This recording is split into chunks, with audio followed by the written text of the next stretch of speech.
Higpit ang seguridad nga gipatuman ato sa pagtransport sa mga VCM o ballot boxes sa nagkadayang polling centers sa Dakbayan sa Lapu-Lapu ug ingurman ngadto sa isla. Si Luan Birondina sa report.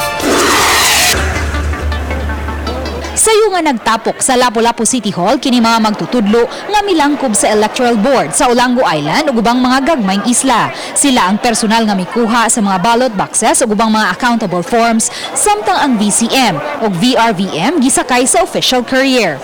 Higpit ang seguridad nga gipatuman gikan sa pagkuha sa mga kahimanan sa eleksyon hangtod na sa pagtransport niini paingon sa NAV4CEN.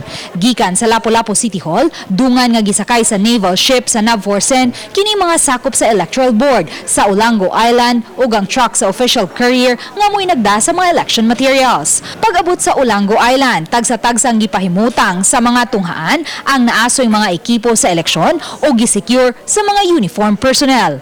Susama usab ka higpit ang seguridad nga gipatuman sa tanang mga clustered precincts sa mainland sa Lapu-Lapu. Hinuon gipabilin gihapon sa session hall ang tanang mga official ballots kay ugmang adlaw pa ipahigayon ang pagsusi sa mga serial numbers niini.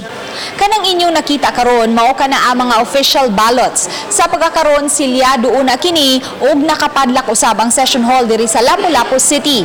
Apan ugmang adlaw dungang susihon niini sa taga-COMELEC ug sa Electoral Board ang mga serial numbers niini. Samtang alas 8 ugma sa buntag, dungan nga ipahigayon ang final testing and sealing sa mga VCM sa Dakbayan sa Lapu-Lapu. Adunay 23 ka mga VCM alang sa unsa mang contingency nga motumaw. Ug mga adlaw ko antos mga maestra, so dadunto silang tagsa ka clustered precinct pagkahuman sa FTS.